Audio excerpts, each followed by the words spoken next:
السلام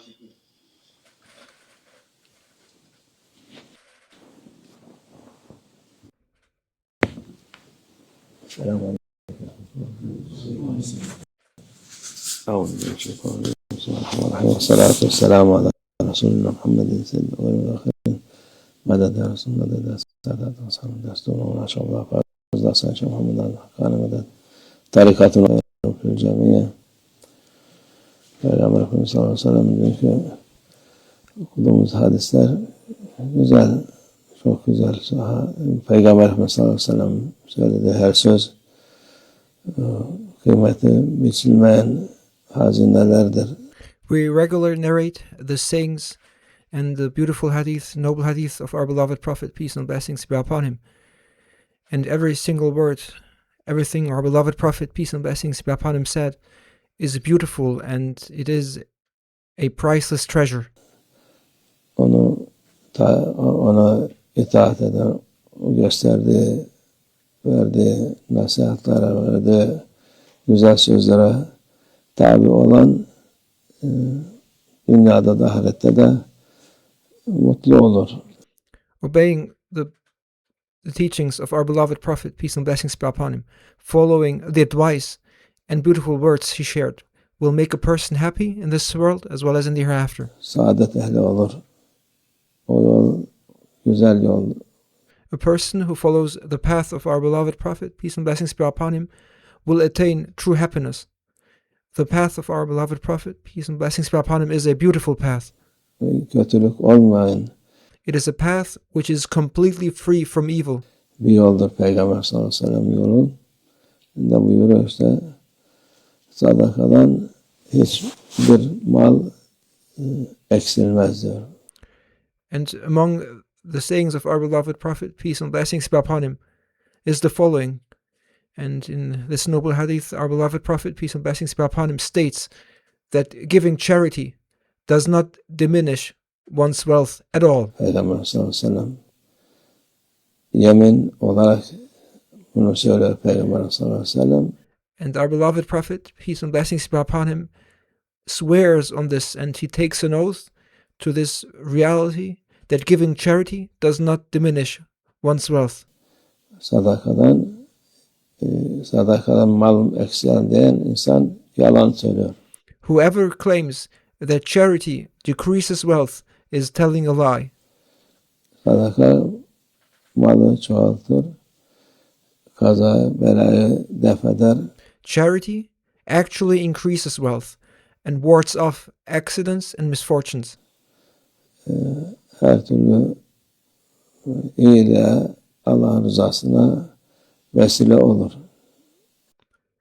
Giving sadaqah, charity, is a means to achieve all kinds of goodness and to earn the pleasure of Allah Almighty. Onun için bu güzel, çok güzel sözlü Peygamberimiz sallallahu aleyhi ve sellem dün okuduyduk. This is a very beautiful teaching and a noble hadith that we recited yesterday. O yemin olarak yani %100 Peygamber sallallahu aleyhi ve sellem'in şüphe yok. And within this noble hadith, and when making this statement, our beloved Prophet, peace and blessings be upon him, took an oath and he swore to it. And there's absolutely no doubt in the words of our beloved Prophet, peace and blessings be upon him, then there's absolutely no doubt about this fact that charity increases one's wealth. Kimse malım eksilir diye düşünmesin. Therefore, no one should ever think that giving charity will decrease their wealth. Sadaka hem insanı korur hem Allah'ın rızasına vesile olmuş olur. Hem Peygamber Efendimiz'in sözünü tutmuş olur insan. Charity, giving sadaqah, protects a person, serves as a means to gain Allah's pleasure, and allows one to uphold the Prophet's teachings. İkincisi de bir haklı olsan bile karşıdaki insan sana kötülük yapsa onu affedersen sen Allah katında aziz olursun. And this noble hadith continues, and it is an enumeration of 3 points, wherein this second point is that our beloved Prophet, peace and blessings be upon him, says that even if you are in the right, if someone wrongs you and you forgive them, then you become honored in the sight of Allah Almighty. İzzet sahibi olursun, makbul insan olursun. If somebody wrongs you and commits an injustice against you, but if you forgive them, you will gain dignity and become a highly regarded person in the divine presence. Öteki türlü kendi kendine şey yapsan, adamla kavga tutuşsan ya münakaşa etsen, o fazilet gitmiş olur. On the other hand, if you let your ego take over, if you let your ego argue or fight with that person, that virtue is lost. That honor you would receive if you forgave will be lost. Bu da mühimdir. And this too is extremely important. İnsanın kendi nefsini zapt etmesi It is, of course, not easy for a person to control their ego.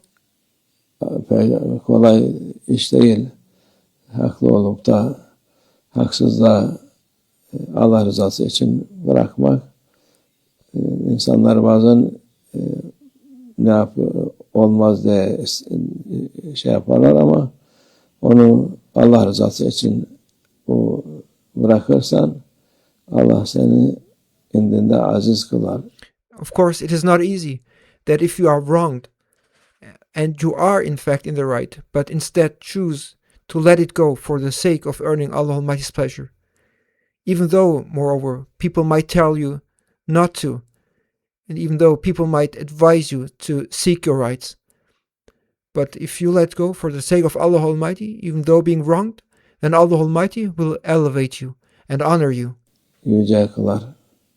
O da mühimdir. This is a very significant matter. Üçüncüsü de millet insanlardan para isteme, dilenmek. And the noble saying of our beloved Prophet, peace and blessings be upon him, continues. And the third point in that blessed hadith is about begging or asking people for money. O da hiç iyi bir şey olmadığını söyle Peygamber sallallahu aleyhi ve sellem fakirliğe sebep olur der. Our beloved Prophet, peace and blessings be upon him, declares that begging or asking people for money is not a good thing, and it ultimately leads to poverty.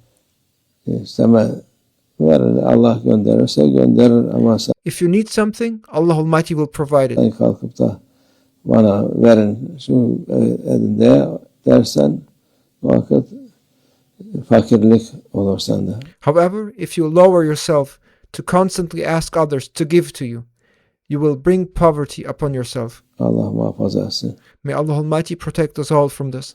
Bu şey Peygamber sallallahu aleyhi ve sellem'in güzel sözlerdir.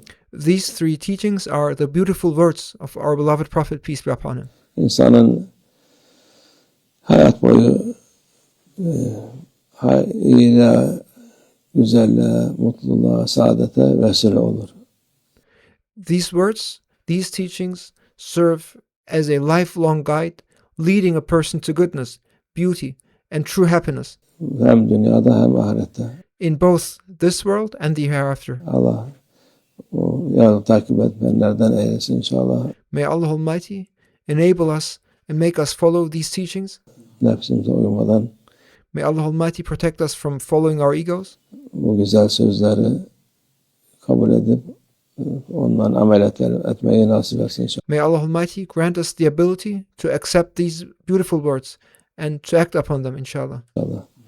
ومن الله التوفيق. الفاتحة.